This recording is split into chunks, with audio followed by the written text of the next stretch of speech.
when yoga was first developed, asanas like we do today, the physical postures of downward dog and cobra pose and all the rest, they weren't developed as they are now. Back then, when, like with the Yoga Sutras in 300 BC to around 300 AD, the yoga postures, asana, was rather about the seated posture. That the seated posture should be firm and still and comfortable. And as years went by, millennia went by, the human body, spiritual seeker and practitioner, needed more than just seated posture. Other asanas started to come into play. What we have today is the depth of yoga almost being forgotten. However, the asanas have lived on. I'd like to talk a little bit about the different ways in which asana works. These will be the basic ones which I have learned and which I will share with you. The first model we could talk about is the physiological model, and that's the actual ways in which the physical is working. So if we're doing one asana or another, like we're doing the shoulder stand, and we have our chin firmly pressed into the neck cavity, what's also known as Sarvangasana, we will have an activation of the thyroid gland. So we can see that the thyroid gland will become active. Likewise, if we're doing other poses, other parts of the body are being pressed, are being pushed on, and then it can activate such glands by doing those practices. Especially if we're holding these poses for longer than half a minute or a minute or something like this. The prime amount for us to do an asana, as said by the yogic tradition, or at least the classical yoga tradition that I'm coming from and that we're teaching here, is between, 3 minutes is a good amount, 7 is better, and 10 minutes is kind of best.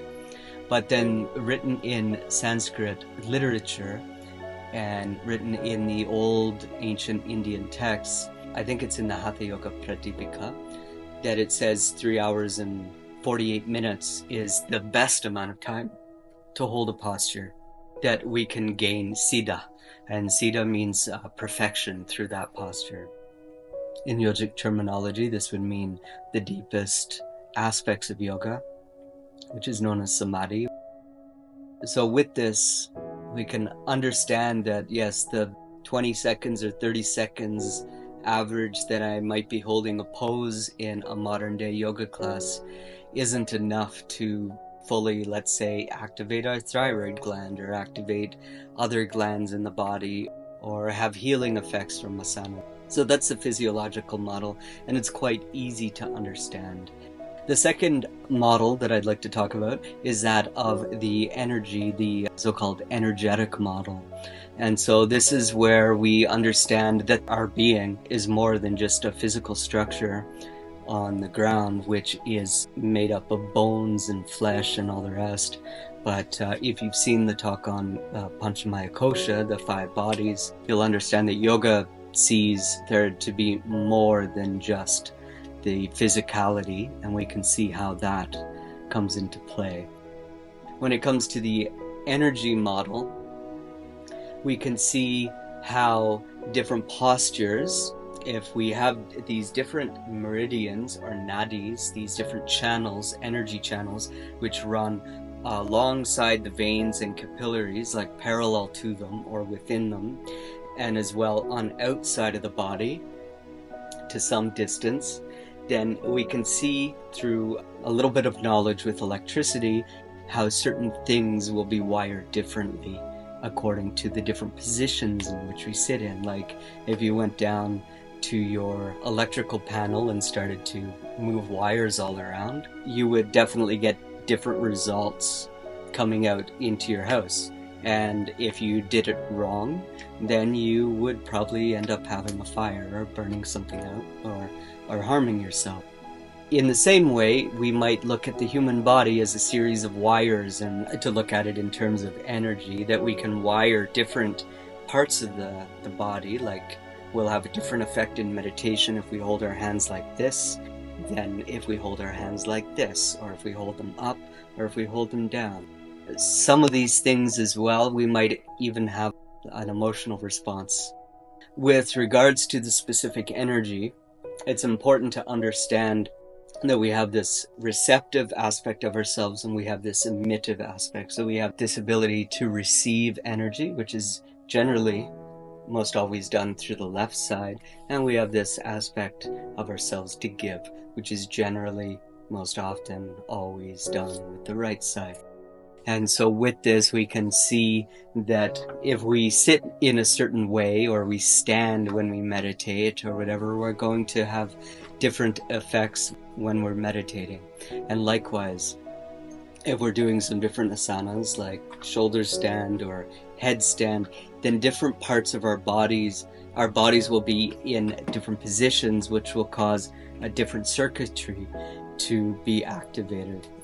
I think this is pretty clear, that if we treat the body as more of a circuit board, it's all going to just have different effects on the body with regards to an energetic model. The third model we can talk about is that of sacred geometry.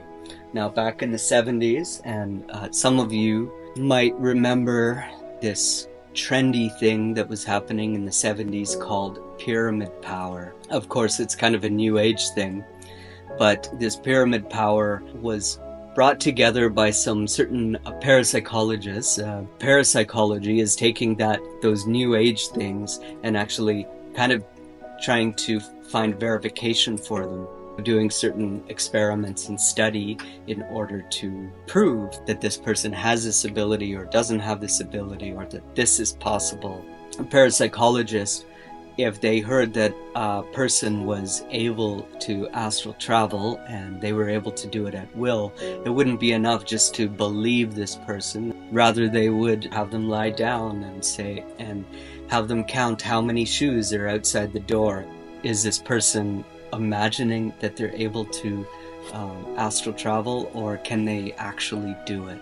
So trying to bring a little bit of that scientific verification helps. With sacred geometry and pyramid power, they did studies and experiments a lot with the pyramid. And the pyramid is in the exact ratio of dimensions of the pyramid of Cheops in Egypt. So, because they noticed certain things with the pyramid, certain mummification and different things that were preserved. Some people got together and they thought, well, what if we built a pyramid out of wood that was in the exact same dimensions? What kind of effects would we have from this? I myself, in my days as a younger yogi, also did this, built a little pyramid out of wood and had it suspended over my head in the exact location or point of power, which is in the pyramid. A third of the way up was located right in the middle of my forehead, and I would meditate like this. So I had certain wonderful effects from it, sometimes too powerful, too strong for myself at the time. When we're looking at asanas, we can see certain sacred geometry happening, or certain geometrical patterns happening when we're doing asanas. Like when we do the triangle pose. We know in yoga that the triangle pose is related with the fire element, and so it helps to bring this energy within us. Likewise, the very common seated position for yogis of the past has been this sitting cross-legged with the arms on the knees. It's usually been sitting on the floor or on the earth. We could see that it's in a pyramid shape.